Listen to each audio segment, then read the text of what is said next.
চ্যানেলে সবাইকে স্বাগত।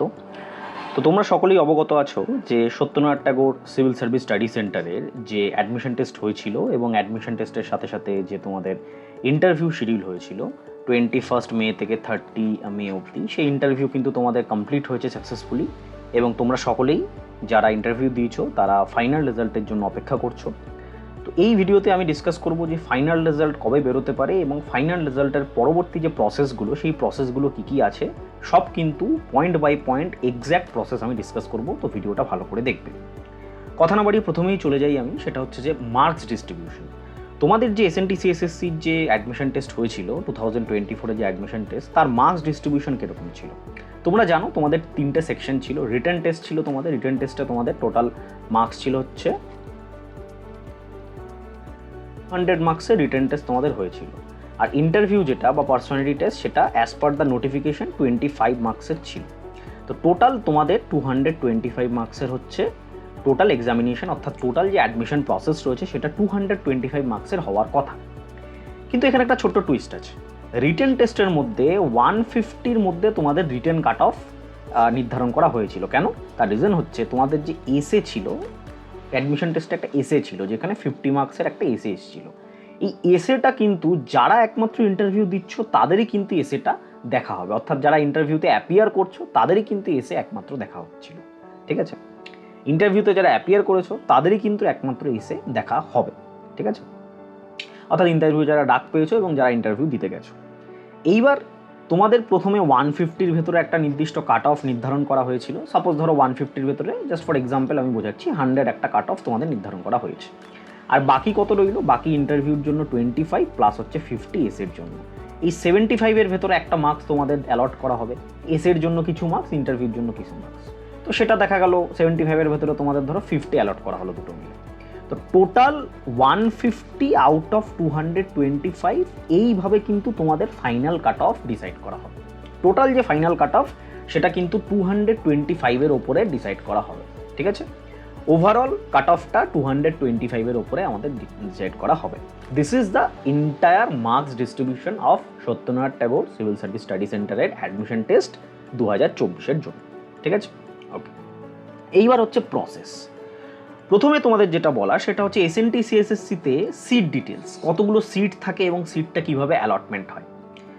প্রথমেই যেটা বলার, এসএনটি সিএসএসসিতে তোমাদের কিন্তু টোটাল 200 সিটস থাকে, আমরা ভালো করে জানি। টোটাল 200 সিটস আমাদের কাছে থাকে। এটা 20 নয়, এটা 200 হবে। 200 সিটস আমাদের কাছে টোটাল থাকে। ঠিক আছে? ইন জেনারেল 200 সিট আমাদের কাছে রয়েছে।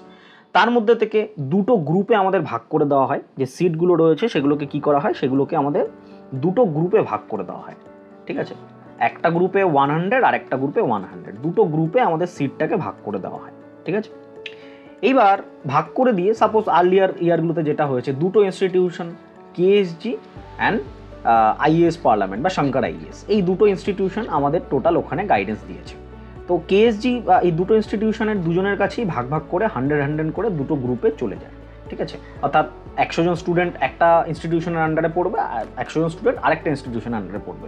এবং overall through out the course তোমাদের 10 মান্থের যে কোর্স ডিউরেশন, সেই থ্রু আউট দ্য কোর্সে কিন্তু এই স্পেসিফিক যে গ্রুপের আন্ডারে তোমরা মানে যে ইনস্টিটিউশনের আন্ডারে তোমরা অ্যালট হয়েছো তারাই কিন্তু তোমাদের গাইড করবে। এবার এই allotment Satyendranath Tagore civil service study সেন্টারের 2025 সালের অ্যাডমিশন টেস্টের জন্য একটা বেসিক ফাউন্ডেশন কোর্স লঞ্চ করা হয়েছে।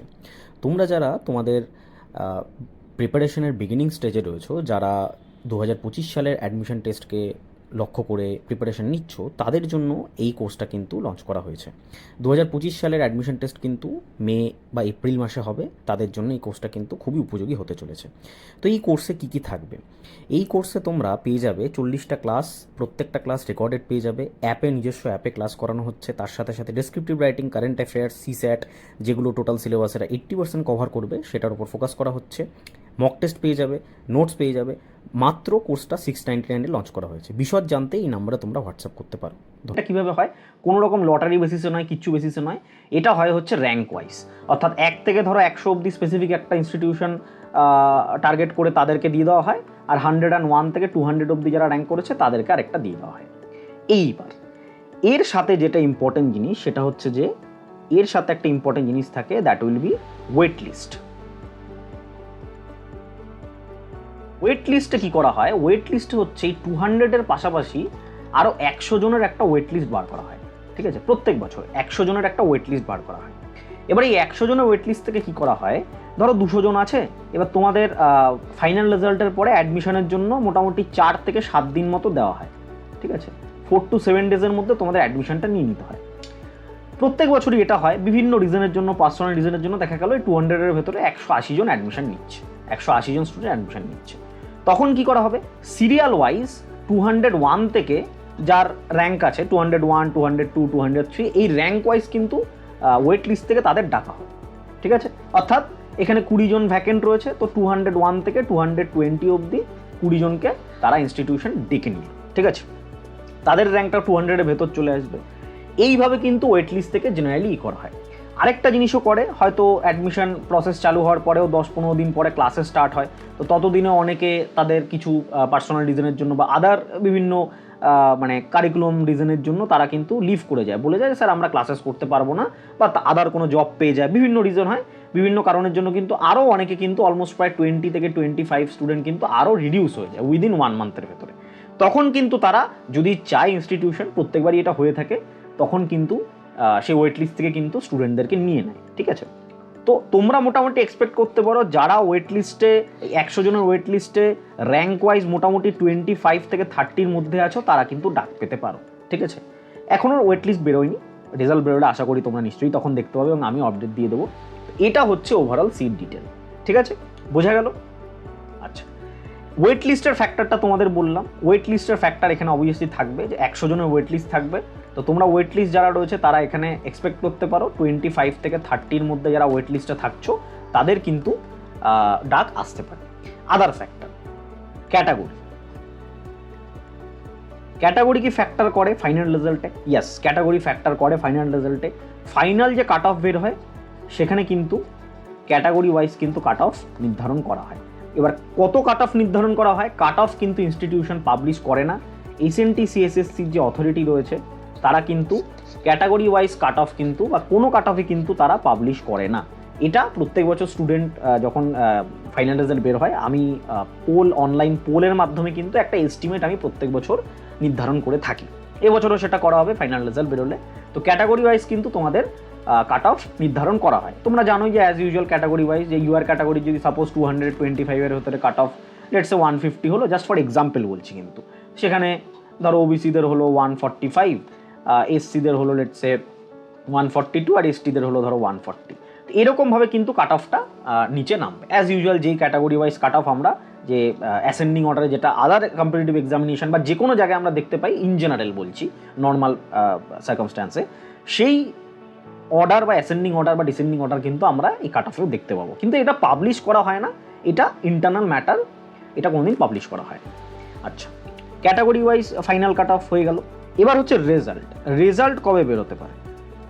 তো তোমরা জানো যে এবছর কি করা হয়েছে, লোকসভা ইলেকশনের জন্য আমাদের যে অ্যাডমিশন টেস্ট সেটা কিন্তু আগে নেওয়া হয়েছে এবং আমাদের ইন্টারভিউ কিন্তু মোটামুটি কমপ্লিট হয়ে গেছে।